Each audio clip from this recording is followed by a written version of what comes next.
Well, g'day curd nerds. G'day curd nerds. Well, g'day curd nerds. Well, g'day curd nerds. Well, g'day curd nerds. Well, g'day curd nerds.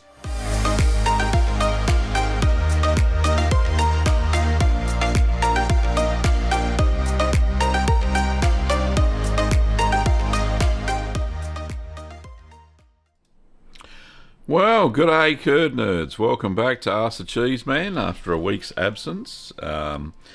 Father's Day. Well, happy birthday. Happy Father's Day to all the fathers for last weekend. Well, it's Father's Day here in Australia anyway. Welcome to Ask the Cheeseman episode 327. And a big thank you to all the financial members for supporting the show. I've got a few new YouTube members from the How to Make British Cheeses live stream, that impromptu session there. Yeah, absolutely fantastic. Thank you to RTD Jazz, Lauer, Death Sauce, Tony Davis, Blue Wolf, and Mango for taking up a membership. And where's the next slide? Here we go. And thank you to Todd for becoming the latest patron over at Patreon. So yeah, without the show, there obviously without the members, there wouldn't be a show. So thank you so much from the bottom of my heart. It really does keep the roof over our head. All that support. So it's really good. Thank you. And to say thank you again, here's the curd nerd light going off like a frog in a sock. Goodness me. It's good to be back in Studio 1. I just spent 18 hours in Studio 2. Did you know I had two studios? Well, you probably did. But I did... what was I watching? I was watching something on YouTube the other day. It was Michael J. Freya's channel, who does a lot of stuff with... OBS, which is the software that I use to stream, and he came and he does lots of tutorials and that sort of stuff. So I did. He did a tutorial on how to do a 24-hour live stream and how to incorporate old videos and loop them or play them one after the other on a playlist that can, go via this software to YouTube. So I had this crazy idea on Friday afternoon. Didn't have much more to do because I couldn't really do too much. That I would showcase all of the British cheese videos, it went at 52 videos, and the stream went for 18 hours. It was massive. I had to go and catch 6 hours sleep there in the middle. It started at 7 p.m. and finished at about 1 or 2. I think it was 2. But yeah, I had a good time. I was in the chat for most of the time. I met some interesting people. Random was one of them, Random FPV. We had a good chat there for a few hours, so that was good fun. Oh, and the Ghost is back. So a few people I met, which was fantastic. So introduced, say good day to them into the Curd Nerd community. Okay. So, having said that, and you've seen the poll, so the poll results are, they'll come up on the in the chat in a second. So we got 16 votes, so 50 people loved it, 50% of the people loved it, some watched it a little, most, or 25% didn't know it was on, which is my fault because I really didn't advertise it. I only started promoting it during as the show started going. So we had I think it was a max viewership of 47, and at its lowest, I think it was about 3 in the morning, there was about 5 people still watching. So yeah, that was my attempt at trying to be like Lo-Fi Girl, but different. Now, having said that, I'm actually going to do 2 more streams. So subsequent Fridays. So this Friday coming. What do we got? Hang on, I got something to show you. God, it's been so long since I've been in the studio. So go to the live tab. So, because I got so many videos, so I decided that this Friday we're going to do how to make Italian cheeses. So there's going to be a raft of Italian cheeses being in a playlist, and I'll be in the chat for, well, the vast majority of it. And then the Friday after that, we'll have how to make French cheeses. And I'll have a lot of French cheeses as well. So, it's well, I enjoyed it personally because I really can't do too much, and I'll talk about that in a second. But anyway, so there's 2 new live streams, and you can click for notifications there just by going on, click the notify button. I've done that myself, and you'll get told when they start, well, just before they start. Anyway, moving right along. You would have seen, if you have notifications on, I know Anthony doesn't, but you would have seen the Comté video that I did. So Comté is now live. Unfortunately, as I mentioned in the video, there is no taste test for that one because of the back injury, the cheese died. I was laid up in bed, really couldn't do too much at all for a while. And yeah, it was a disaster. The cheese itself, the make, was perfect, and the cheese turned out absolutely fantastic. It was the affinage. It just didn't. It wasn't foremost to mind, if you know what I mean. When you're in pain, you really don't think of that stuff. But yeah, I will be making it again. So I plan, once I get back on my feet properly, I will be making Comté again. It's in my list of cheeses. So before we start with the questions, and if you've got one, pop them in the chat now. That would be fabulous, and we'll get a little bit of a cue. But I just want to show you. What the heck was I going to show you? Right, I was going to show you the where is it? I lost my train of thought. Oh, goodness me, I'm having a bad day today. Oh my goodness. Somebody remind me what I was talking about. Oh, calendar, of course, because it wasn't up on my screen. Right, here we go. Thank you, Anthony. Goodness me, I'm getting too old for this. Here we go. So on the Trello board, the Comté, even though it's being released, we'll put that back into pre-planning. So cheeses we got coming up now. So this is my planning board, which is good because I can visually show you. Right, that can go into archive. I can visually show you the cheeses that are coming up soon. What we've got on the queue, so I'll be making Comté again. It won't be as big as these ones. I'll also be making Hispanico. I've actually got 2 of the Manchego molds now, which is great because I want to make like a 16-litre batch and split them into the 2 molds. And Hispanico is basically Manchego made with cow's milk. So yeah, and Manchego is made with sheep's milk.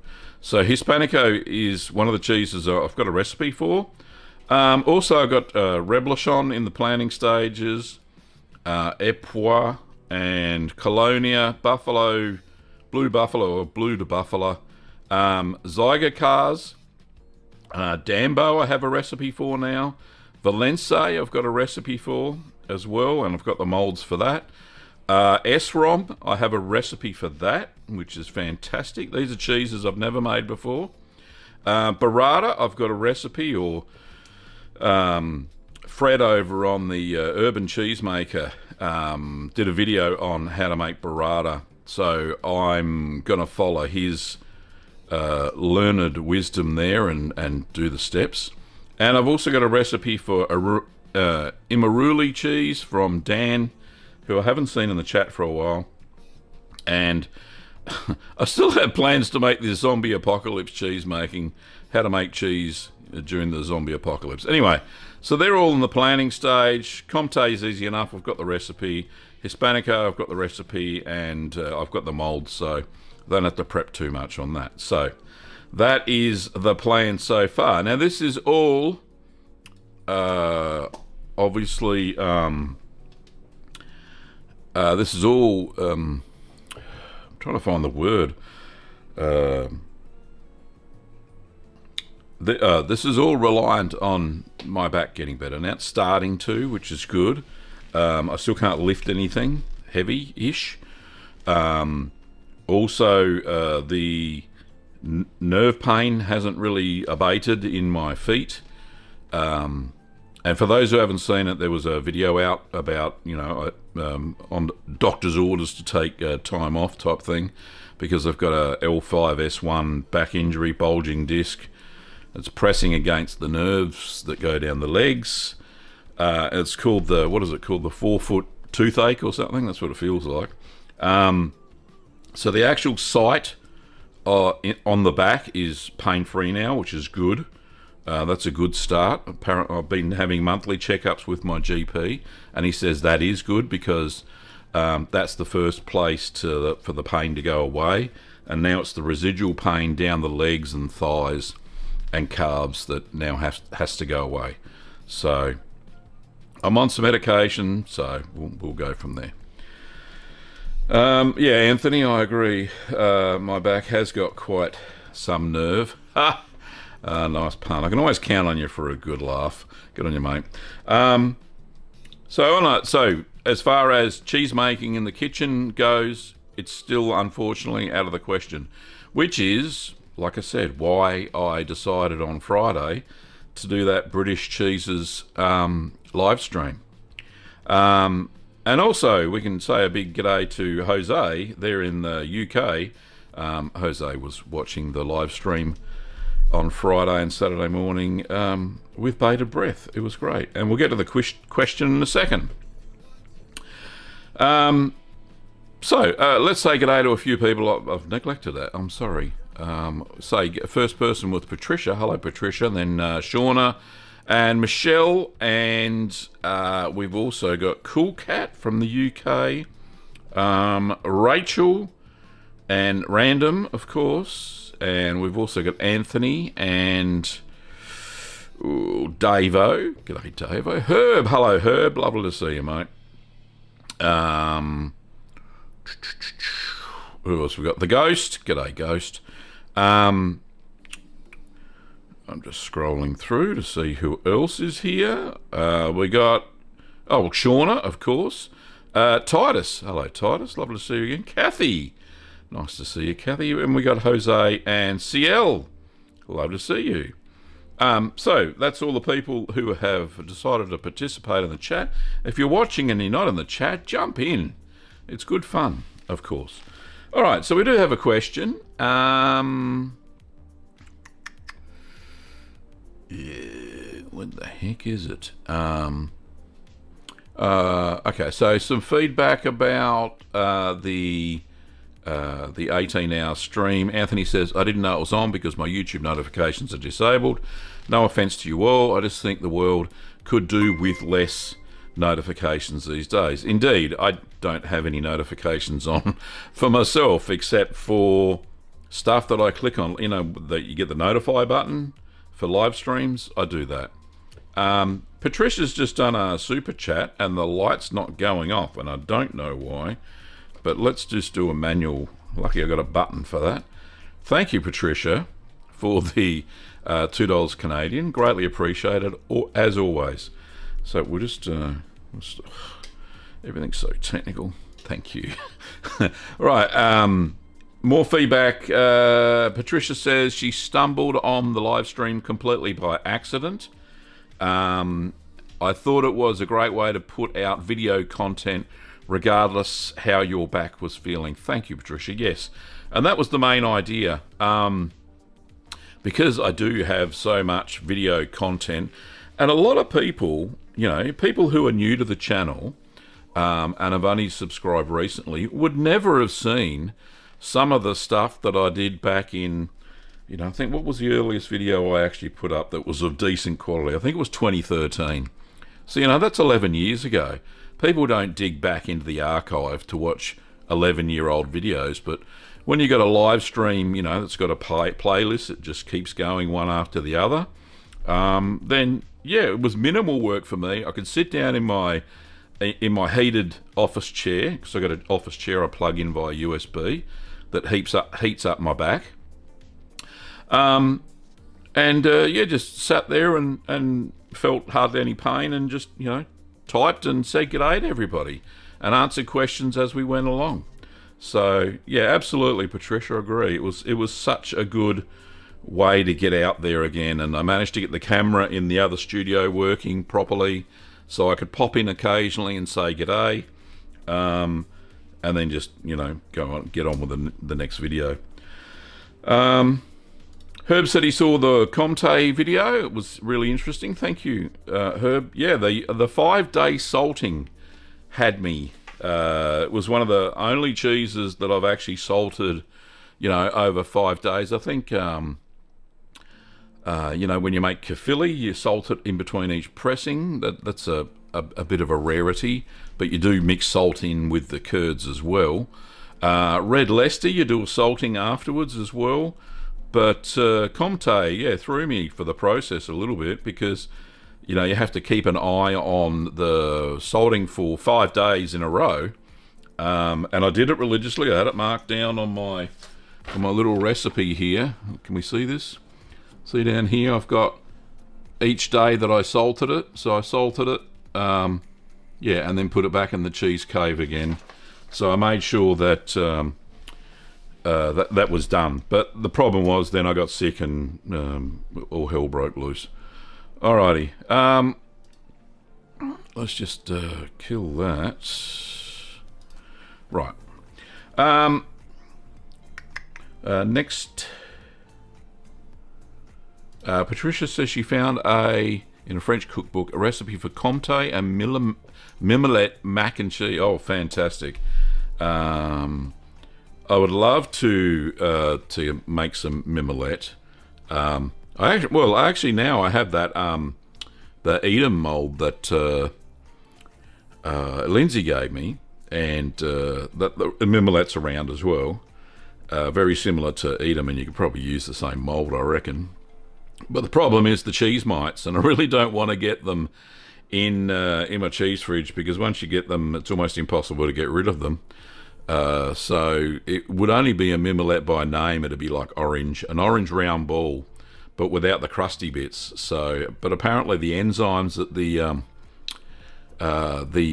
cheese mites excrete, for want of a nice word, actually do give a lot of flavour to the final mimolette cheese. So unfortunately, I probably won't be able to. I'll be able to make the cheese, but I won't be able to make the final, you know, the proper affinage bit. So, but anyway, great find, Patricia. Random says, "Can I please have your home address and where your the cheese cave is located?" Well, I'll give you one part of that question. The cheese cave is located in the laundry, but Kim and I have a plan. To make it a little bit different, because our normal kitchen fridge is starting to die. We're coming up with a plan on replacements for not only the kitchen fridge, but there's a space next to the fridge which is just wide enough for one of those wine fridges where you have the 2 zones, so you can set one a little bit cooler, so between 7 and 13, and the other one between 13 and 17, the bottom one. And it's got a glass front door, and it's got wooden racks that, you know, put wine bottles on normally, but they're absolutely perfect for cheese. And it actually does have proper refrigeration, so it won't, it's not like those really cheap wine fridges. I think the price of it, and it's quite expensive. It's about $1,500 for this wine fridge. Now, you know, I've been doing cheese for a long time, and Part of the reason why cheeses get neglected during affinage is because I can't see them. I'm one of those visual sort of guys. If I can see something, I'll do it. So, yeah, I'm planning on getting a new cheese fridge. So, even though it's quite expensive, it'll be worth it. That's for sure. Anyway, g'day to Eric. Thank you, mate, for joining. Shauna says she made another Comté, and it matured last Thursday. I can't wait to eat it. So that's absolutely fantastic. Anthony says, oh my goodness, burrata and epois. This is the best Trello board ever. Yeah, like I said, I'm a visual sort of guy, and if I've got something in front of me, that's my plan. Either a list or a Trello board. I use it so much, so it's really good. Jose says, greetings from England. I have a question. I have made cheese and tried to salt it using brine. I keep it in salted water for a few hours. Now the cheese is sweating. It's sweating a white liquid. Is there anything wrong with it? Yeah, so the white liquid would either be a combination of whey and fat in the whey, and or oils from the cheese. So it depends on what the temperature is there as well. So cheese will only do that when the temperature is high and it's sitting at room temperature. So I don't know if the brine actually did it, but remembering that in a good brine, so it's got to be fully saturated, so between 18 and 26% saturation. And I've got a video on how to make a simple, not a simple brine, a saturated brine. And you can check that out. So you said for a few hours. I don't know how big the cheese was, but normally a hard cheese made with about 10 litres of milk needs to brine for at least 10 to 12 hours. The harder they are and heavier they are, the longer they need to absorb salt. So I'm not sure what's going on there, Jose. If you can send a photo, and I'll show you how to do that when we have the gallery session at 30 minutes past the hour. Yeah, send me a photo and we'll see if we can diagnose that. Who else we got there? Another question from Davo. Says, what are the rules for scaling recipes up and down? Does everything scale linearly and with the volume of milk? Davo, great question. So, the answer that I normally give is cheese recipes are kind of like cake recipes, right? You can scale the ingredients up and down as long as the ratios are the same. So, for instance, if you want to make, I've given you a 10 litre milk recipe, right? If you want to scale that down to 5, that means you would halve everything. So you'd halve all the ingredients. Now, the only things that don't change during the process are the temperatures. So the temperatures don't change. The timings don't change at all. So timings during the making process.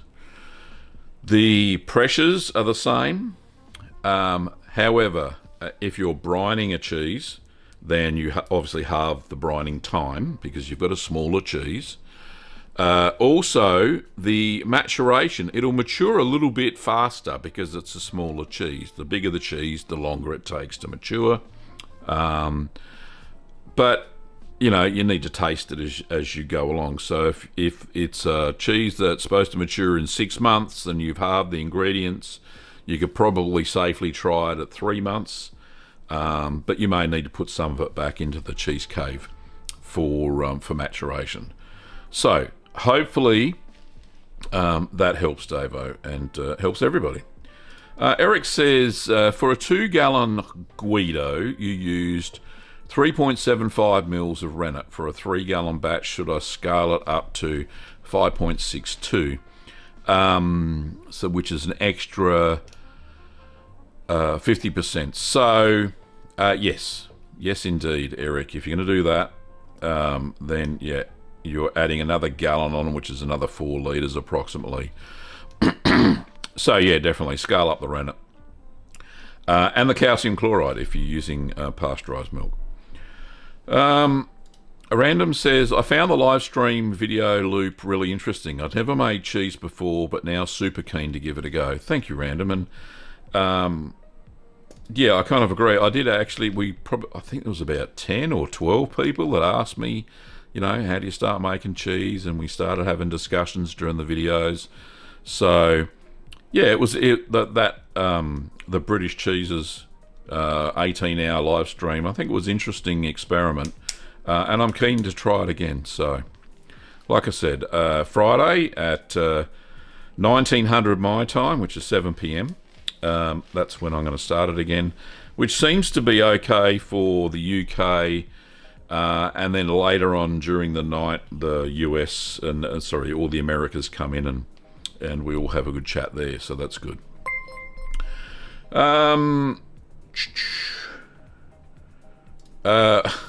Random says, cheese mites, are they real or are they your special name for your neighbours? No, I have nice neighbours. Cheese mites are definitely a thing. They're a small insect that love cheese. And they usually start to eat or burrow into the rind of a cheese. And normally they're found in straw. So it's interesting that when they make Mimolette, they actually encase them in boxes of straw with the mites that eat stuff. Now we got another super chat there. Let's have a look. That's from Scotty Orange. Hello, Scotty. Says, I know what the label says, but what is the realistic shelf life of rennet? And can I store a starter culture in the freezer? Two good questions. So, the realistic shelf life of rennet is about 1.5 years after the best before date. So, the best before date is, as it says, best before. Now, best after date is probably another year after that. I use the rennet that I either don't sell or it expires before I sell it, and I use that in my cheese making. Up to 1 year, sometimes even 2 I've gone as far as that, and it's worked fine. Especially the rennet, I stock a couple of brands. The main one that I've got is the IMCU 200 one, which is actually Chimax Plus. It's made by CHR Hansen, and that does last a long time after the best before date. Now, same thing goes for starter cultures as long as you keep them in a powdered form. So, I use these little, I got a prop, here we are. I use these little sample jars, and I, especially the packets that don't have a Ziploc, seal again, to keep any of the moisture out when you put them in the freezer. And the answer is yes, you put them in the freezer. But I empty the ones that don't have a Ziploc bag in a little sample jar like this. It's a sterile container, and I pour that in. Now, it has a really tight seal, so no moisture gets in there, and it stays as a powder for a long, long time. That's what I use. Other people don't recommend that, but I do, and I've had some great experience and never had any issues with that. Now, as far as starter cultures past the best before date, yes, they do last up to 2 years in the freezer without any issues. I've never, and I have used them for the cheeses that I make on the channel without any problems. Like I said, that stock's got to go somewhere which is past its best before date, and technically I'm not supposed to sell it, and usually I don't unless it's like, the same month. And I always put a little chit into the orders when we ship them out, saying what the shelf life realistically is and not the best before dates. So don't have any problems at all. And if anybody's got any feedback, then yeah, pop that into the chat. That'll be lovely to have a look at. Darren says, oh, time for the gallery already, goodness me. Last one until we get to the gallery. Darren says, hi Gavin, I personally would love to see a video that focuses on cheese making principles. such as cultures, temperatures, time, milk types, pressing weights and time, and how they affect the outcome. A good observation, Darren. I actually have lots of individual videos that do that. So I've got videos on cultures, I've got videos on milk types, I've got videos on pressing, I've got videos on vacuum packing, and I've got videos on waxing. What else? Oh, how to sanitize equipment.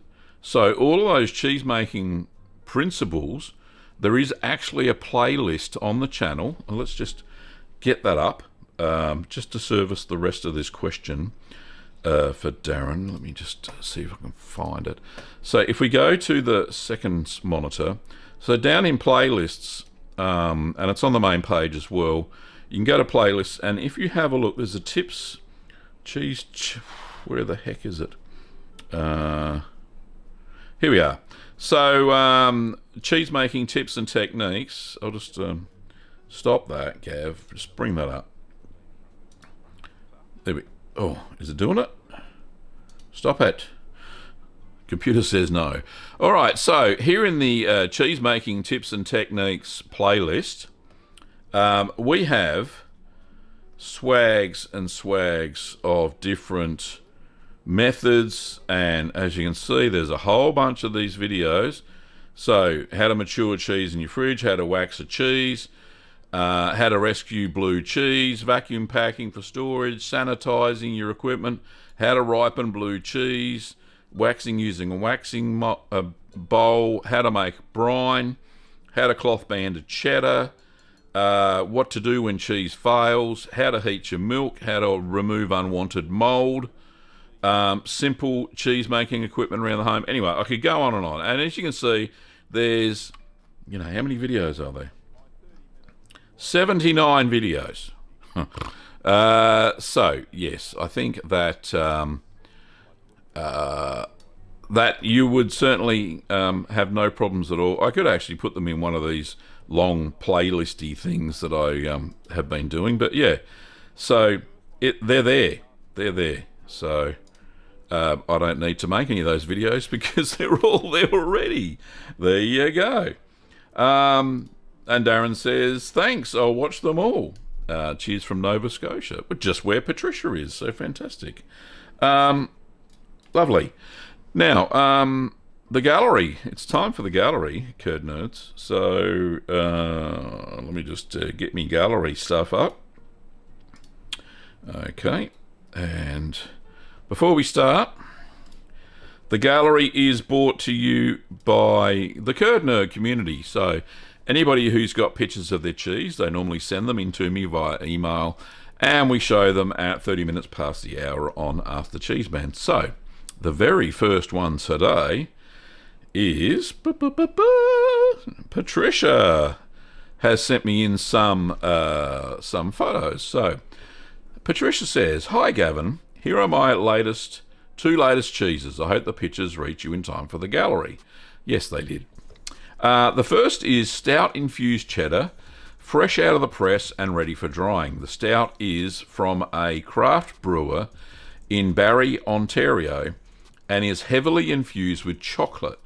This cheese smells amazing. I will post an update with a taste test closer to Christmas. That is a nice looking cheese, Patricia. And the stout, is it stout? Yeah, stout looks really good. Chocolate milk stout. Very nice. And was it Flying Monkeys?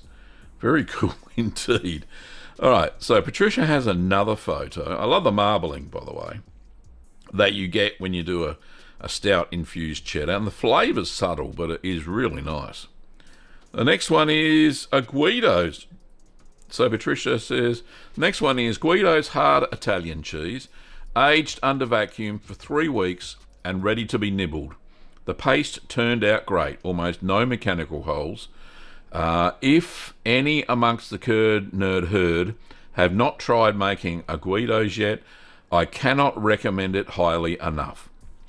It is among the best quick cheeses I've ever made. I'll catch your show in a few hours. Yours in cheese, Patricia Gauchi, Serpent Player at Large. Thank you, Patricia, and that is a great-looking cheese. And you're right, there are hardly any mechanical holes. A good pressing, nice firm pressing. And the good thing about these sorts of cheeses, the curd size is fairly small, so they do readily knit together. And I love the board, the cheese board, and the little knives, which are paintbrushes. Very cute indeed. Moving right along, this is from Scott Brenneman. Says, "Hi Gavin, sorry to hear you are needing to lie low for several weeks." Unfortunately, it's been more than several weeks now, Scott, unfortunately. We had lots of jars of milk stacking up in our fridge from our family cow, and I wanted to try to make a larger wheel of cow manchego, which is better known as Hispanico. I did a 6-gallon batch of curds and then put them aside to keep warm, and it was a few hours until I did the next batch of curds, which was 5 gallons. The first batch of curds got very firm, so I ended up cheddaring those and mixing them in with the second batch of soft curds. I didn't have a press large enough to accommodate an 11-pound wheel, so I used very firm hand pressure for a while and then let it sit overnight and brined it for 48 hours. So that's the first one, and there's the second one. So, yeah, and the problem is, Scott, when making these bigger cheeses, is it's very hard to get the curds to knit together, and especially if you've made one batch and it's gone cool, so they won't incorporate properly. And unfortunately, the cheese will mature okay, don't get me wrong. If you can keep the mould off it, which may be difficult, you may have to wax this one straight away, and you're going to get wax in the little cracks. It would be better to vacuum pack it, but at 11 pounds, which is... let's ask Alexa, shall we? Alexa, convert 11 pounds into kilograms. 11 pounds is about 4.99 kilograms. So that's a 5 kilo cheese. That's a big one. That's 5 times bigger than I normally make. So yeah, you're gonna be stretched to find a vacuum packing bag and machine to actually to vacuum pack those. So that's going to be a bit of an issue. But nonetheless, I dare say that's probably going to taste quite amazing anyway. But yeah, I don't know what you're going to do with it. Maybe rub it with olive oil, but then you're going to still get mould in the cracks. So best of luck with the cheese. But yeah, maybe you're going to have to make a bigger press to put more pressure onto the cheese. Anyway, so another one from Scott.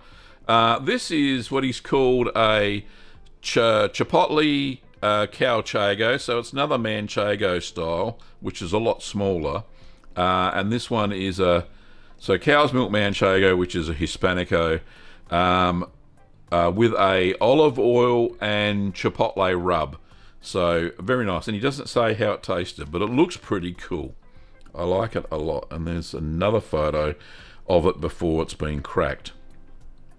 So the rind looks really nice as far as being intact and no mold on it. And the chipotle rub obviously works really well. And it looks like a grana style, so in the Italian style. Even though it's a manchego, I'm pretty sure it uses mesophilic and a thermophilic to create that nice tight paste. So yeah, it might be a little bit grainy, which is good for that style of cheese. If you've ever had a proper sheep's milk manchego from Spain, they are a little bit grainy. It's a dry cheese which has an amazing flavour. Anyway, thanks Scott for sending those in. Hope any advice I gave helps. The next one is from Sean. Sean Nickel, and Sean says, "Hi Gavin, this is my second attempt at Jarlsberg and second disappointment. It's supermarket pasteurised and homogenised milk, 3.25% fat. For the second phase, I kept it in a temperature-controlled cooler at 65 Fahrenheit, 18 degrees Celsius. Oh, well. Yeah, so you got a bit of gas development, but you got some late blowing going on. I don't know what's going on there. I think it might be the milk. And depends on the part of the world that you're in, Sean. If it's winter there, then more than likely the cows have been fed on silage, which creates butyric acid in the cheese. So it flows through the milk, and unfortunately this sort of thing happens. But yeah, normally dairies test for this before they start making cheese from milk. They will check the butyric acid count, they'll check the protein, fat ratio, they check for a whole bunch of stuff. And even pasteurization doesn't get rid of it, unfortunately. But the only thing that does get rid of late blowing is a protective culture, using like LPRA, which I sell, or Wholeback LC, which I think Tracy sells in at cheesenease.com. And what's the other thing? Lysolac, which is an egg white enzyme, which usually found in Dutch and Spanish cheeses, low acid cheeses, which helps get rid of the bacteria that causes butyric acid. But the next one from Sean says, but it's not all bad news. I did a pepper jack, toned your triple pepper jack way down. This is a very crumbly but good. The spices might have had some salt in them, so I'll have to tone that down for the next batch. But it's a pretty good version 1.0. I like the spices in it. So what you could do, seeing it's a very crumbly cheese, and obviously there's a lot of acid in the milk as it's matured. So what you could do is ease back a bit on the starter culture and the ripening time. So you could cut the ripening time in half. You could lessen the starter culture by about 25%. And probably get away with a less crumbly cheese. Unless that's how you like it. You know, I like a good crumbly cheese occasionally. And as far as the triple pepper jack I had, it was really crumbly, but my goodness, it nearly blew me head off. It was so hot. Anyway, well done, Sean. And hope any advice helped. We've got another photo. Last photo is from Tamara. And Tamara's made a Persian feta or marinated feta. And says, good evening, Gavin. This summer has been so busy I've not had a chance to make any cheese. I decided to make feta Wednesday and learned all about the prep and pasteurization of the milk, and that found that my mesophilic culture that I used to make feta was not in the freezer. I found it buried in the back of the fridge, totally ruined. Yes, it does happen, unfortunately. I decided to try using yogurt culture, calcium chloride, and 3 drops of rennet. I ripened it in the dehydrator for 12 hours at 85 Fahrenheit. The curd set was wonderful. I drained at room temperature in a colander, mixed in approximately 3 teaspoons of salt, and filled 2 small round molds. I did press it at 1 pound of pressure for a few hours until the round of cheese was compressed enough to maintain its form. I salted on all sides and placed in the fridge overnight. The cheese is delightful. It has a nice tang without being as strong as yogurt. I can taste the salt, but it's not too salty. I did cube up one of the rounds and filled sanitized jars along with dried tomatoes, peppercorn, rosemary, and cayenne pepper. I covered the cheese with vegetable oil mixed with olive oil. I tried some of this morning, and the herbs have already infused into the cheese. It is so good. The texture is creamy. The cheese has maintained its form and not dissolved into the oil, yet it's still spreadable. My concern is whether there is enough salt. Should I brine the second round to extend the shelf life? I wanted to age some in the fridge for 3 to 4 weeks in oil. Look, Tamara, if your cheese isn't falling apart in the oil, then I think you've done the right thing and have salted it enough. If it's only a small cheese, then certainly dry salting is a good option, and it sounds like you've done that. So yeah, look, you could brine the cheese, the second one, if you wanted to. I don't think it's necessary. It sounds like you've got enough salt in there, because if you had a taste of this cheese and you said it tastes nice, and it was really strong and tart, then obviously the lactic bacteria are still doing their thing and haven't been inhibited by the salt, the right amount of salt. But it sounds like you do have the right amount of salt. So a good rule of thumb, and unfortunately you probably didn't know this when you made the small rounds, is that that the percentage of salt to curds should be between about 2.3 to about 2.7 percent salt by weight of curds before you press them. So 3 teaspoons of salt for how many? Does it say how much milk? So that's the problem. I don't know how much milk there was. It doesn't say. It says you use 3 teaspoons of salt, but it doesn't say how much milk you used, so I can't really figure out what the yield was. But if they're only small, if you only use 4 litres of milk and use 3 teaspoons of salt, which is the same as 1 tablespoon, then that's roughly what I use when I use 4 litres of milk or a gallon. So if that's the case, then you've got enough salt in there, and you dry salted it as well, so you know I think it's fine. So there you go. I hope that helped, but I tell you what, the photo looks fantastic. That's great looking cheese.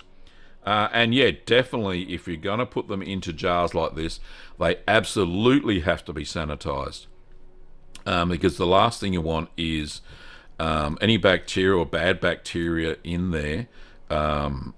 Oils can, especially if you've got garlic in them, and you didn't say you put garlic in, which is good. Oils can be responsible for breeding botulism, so that is an issue. But not in this case, because there's no garlic in there.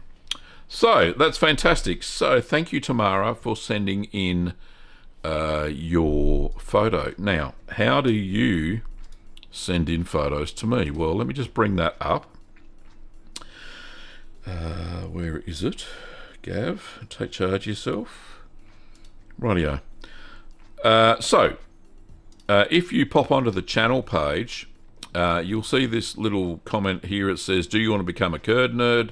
And it's got more, and down here it says merch link and 3 more links, and if you click on that, this little about thing comes up. So what you can do, there's an email address here, and if you click on that, that is the email address that you can send me any of your photos. Then yeah, you can do that. And please do so, and shoot me through photos, good or bad, I don't mind. Just leave a nice description in the email, like Tamara did, about what she did and what she thought she may have done wrong, and asking for advice. But definitely leave a detailed description in the email along with the photos, so I can do a little bit of Dr. Cheeseman in the gallery. So that's where you send the emails for the gallery. So that's fantastic. Thank you very much. What's the next thing we've got? We've got Tracy saying she's late on parade. What the heck's going on there? Thank you. And there's no fine for being late, but there is a curd nerd light as a reward you get. Thanks for the $7 Canadian. You're a champion, Tracy. I really do appreciate it. There you go. Yeah, great gallery. Yeah, it was a nice little gallery. I love that. And a big shout out to Random FPV for becoming a new membership. Getting some fresh membership there. Congratulations and thank you very much. I appreciate it. Let's have a look. There is another question. And it's from the Ghost. Says, is star sand sufficient for sterilising equipment? I have a ton of it from beer making. Yes, absolutely. Star sand is perfect. If that's what you've got to sanitize, then yeah, it's a no rinse sanitizer, so it's safe to use on all of your cheese making equipment. So go for it.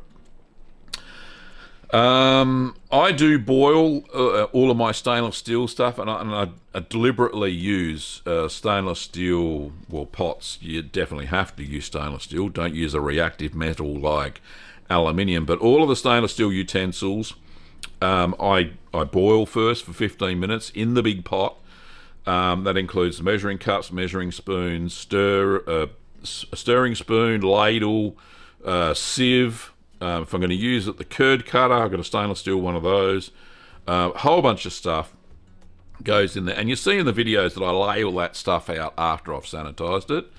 Any of the plastic stuff, if I think it's contaminated, I run it through all the plastic stuff, I'll run it through a warm dishwasher cycle first. And you find that most of the caustic soda that's in those dishwasher tablets kills most of the bacteria there, but then I spray it with fresh vinegar, white vinegar afterwards to get rid of any other beasties that may be lurking on it. If I think that ripening boxes are the worst, hardest things to sanitize, because the plastic gets scratches in it, and bacteria and molds live in those scratches, and they're almost impossible to get out. The only way to get them out is either use Star San or use bleach.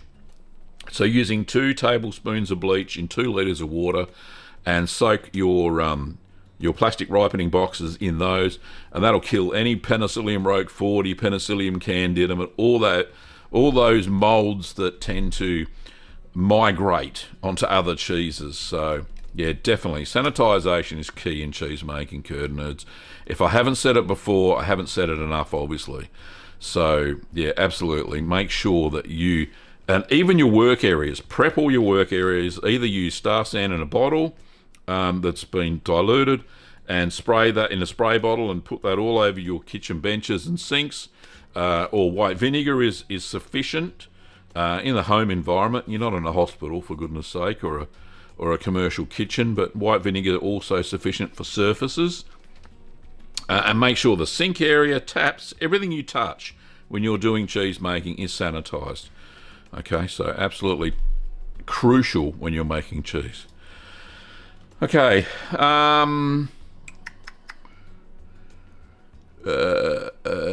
next question is from Rachel, and Rachel said, I made my first blue cheese. I was so nervous with the aging, but I'm so happy with it. Yeah, blue cheeses are really good. I think as long as, once you get that the blue flush all over the cheese, and you've pierced it and let it go for a couple of weeks so that the blue mold can grow into the cheese. Once you've wrapped it in foil, then you're pretty safe. It just does its aging thing and keeps breaking down the milk, the curds, and makes it a little bit softer. And they just do absolutely taste fantastic. Blue cheeses are a great cheese to make at home, if you're into blue cheeses, that is. Next question is from, here we go. Tracy's got a suggestion. Says that turkey vacuum pack bags are pleated, and I've done a 5 kilo cheese in them. Is that, how do you suck? I have never seen them, because we don't have turkeys here in Australia, besides the ones that you can buy, and they're so blood expensive. They're not running around the streets. Kangaroos do, but not turkeys. And you wouldn't be able to get those in a vacuum pack bag, I reckon, either. So, but yeah, I've never seen these bags you speak of, Tracy. But if they're a way to get your cheese, big cheeses in, that's a great suggestion. Thank you very much. Paul says, do you export to the UK? Yes, we do. Because they're less than, if the order's less than, £1,000 or something, £500, you don't pay tax on them this end. You have to pay duty or custom tax on them at your end in the UK. So VAT is at your VAT price, not mine. But we do export to the UK. If they're lightweight, then the shipping's is reasonable. However, the heavier the order is, then obviously the more expensive it's going to be.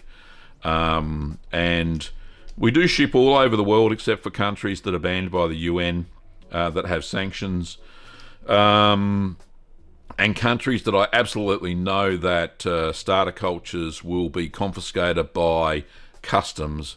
Israel comes to mind, unfortunately, and so does Saudi Arabia. Both those countries seem to confiscate and never deliver orders to the customers, so unfortunately we don't ship to those two countries either. So thank you. What was the question? Yeah, export. Yeah, right. Done. Yes, the answer is yes. The ghost says, would that Jarlsberg cheese still taste good despite the poor bubbles? And it depends on the concentration of the butyric acid, unfortunately, and you really can't test it. But it's your cheese. If you want to taste it, then go for it. If you get sick, it's not me. I didn't say that. So yeah, it's your cheese. It's your decision whether you should taste it or not. Late blown, I have conflicting advice now from professional cheesemakers that I've met with lately. Said that if a cheese is late blown, yes, you can eat it. The butyric acid only affects the flavour slightly, and it's cosmetic. And big commercial cheese companies do throw those cheeses away because they can't sell them. They're classed as a Class C cheese, which can only be like shredded or something like that. They can't sell it as is.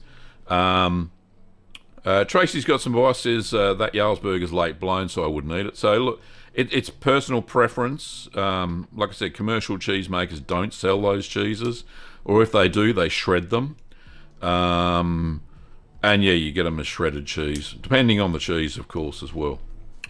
Patricia says, have you ever used nearly expired milk to make cheese? I know freshness is best, but what differences can be expected if cheese is made with clearance or nearly expired milk?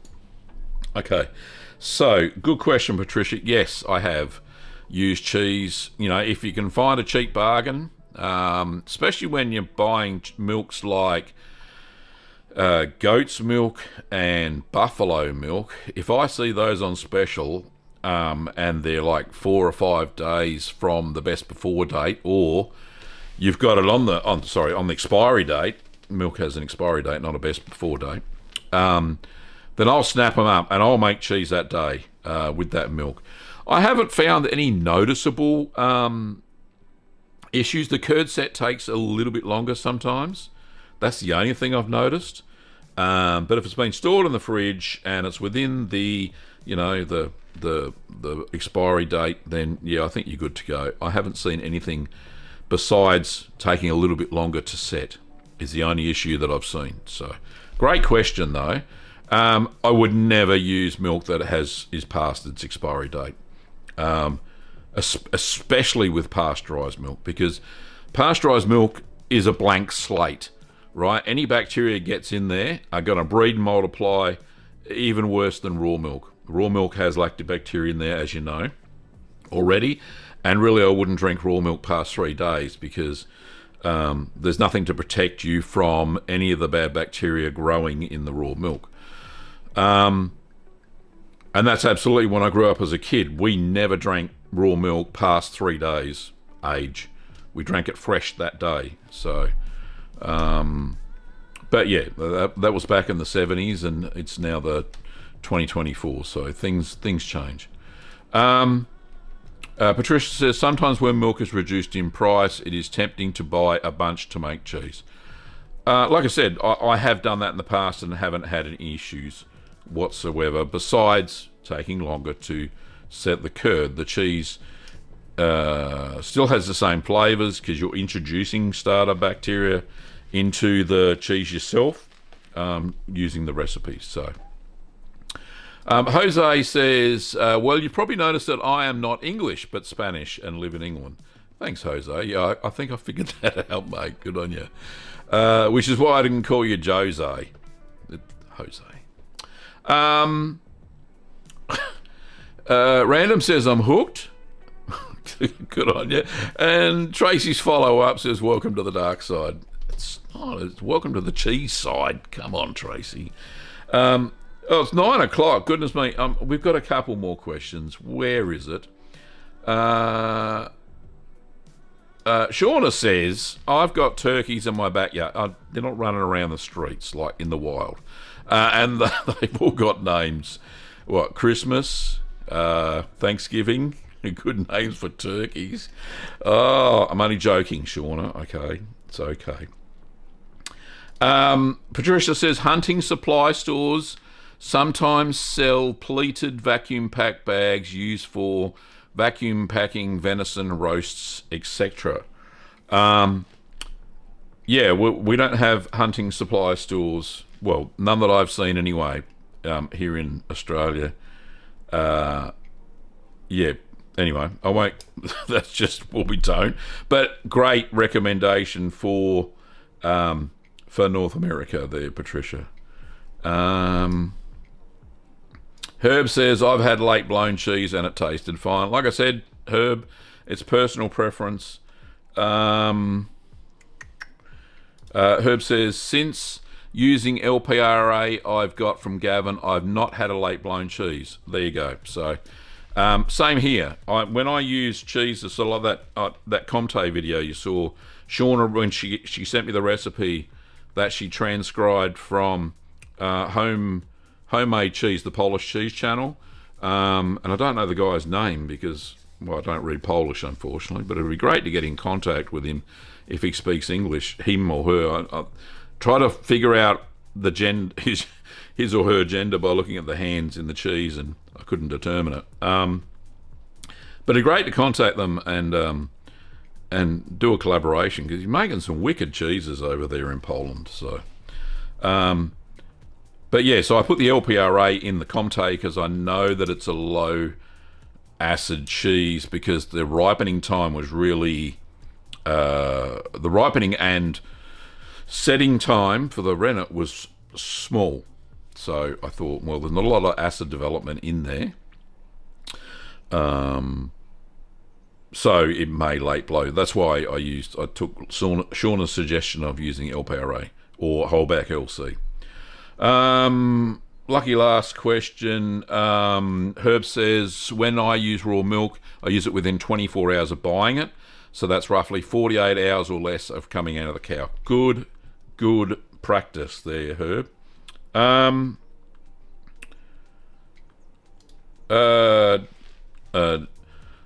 Domo Way Sir does speak English. Oh, goodness. Well, I've never seen that. I've watched his videos. Patricia says, I'll see if I can find his name and forward it to you guys. Thank you, Patricia. That would be absolutely lovely, mate. Perfect. So, yeah, that'd be great to get in touch and we can do some sort of collab. He's doing some recipes that I've never seen, but I've tried to get my hands on. So, some of the recipes that I've got recently, like the SROM, is from his channel.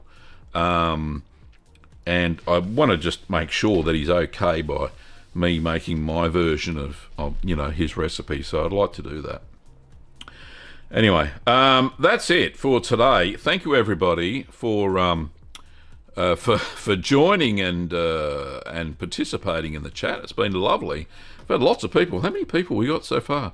We've had a peak of 42 or something, which is massive for a Sunday like today. Thank you so much, everybody.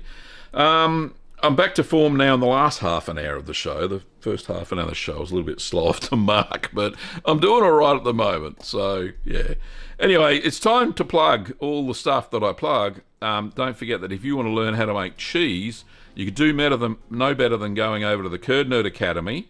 If you haven't made any before and you want to know What to do? Go to courses.littlegreenworkshops.com.au and you'll see the Beginners Curd Nerd Academy course there. Well worth doing. If you want to buy cheese making supplies, and like I said, we ship all over the world, pop over to littlegreenworkshops.com.au. All the links for these are down in the description of the video. And merch like this Ripper t-shirt and this funky mug. What's it say on it? Talk curdy to me. Okay. Oh, yeah, it's so good. Yeah, so you can get your merch over at merch.cheeseman.tv. And yeah, lots of people are buying it, which is great. I'm really appreciating it. I only get a small percentage of the sale, of course, because they have to pay for all the merch to be fulfilled first and all that, and I get a cut. So I get a royalty out of that. But it's still worth it because I like to supply this sort of cool stuff for curd nerds out there. And I think a lot of you have bought the stuff already, so. But if you haven't, give it another go. Anyway, thanks for watching, curd nerds. It's been a great show. There'll be another one, like I said, next Sunday. Ask the Cheeseman. That's this show. And on Friday, like I said, at 1900 my time, excuse me, there will be the how to make Italian cheeses. I'll be in the chat for that. I think I've got 42 videos. Could be more. Can I? Oh, I can't bring them up. Goodness me, they're on my other. They're in the other studio. I've had to put them on that computer. So that'll be great. If you want to check it out, go and check it out. Like I said, it'll be streaming for about 18 hours. And unfortunately, though, before everybody goes, if a live stream is longer than 12 hours, there's no recording. So afterwards, so you know, I'll check out how long it goes for, but 18 hours seems to be a sweet spot. People start dropping off after that. But yeah, I just want to get all the videos played, so people get a chance to go and check it out and have a chat to me in the chat. So that'll be good. All right, thanks for watching, curd nerds, and I will see you next time.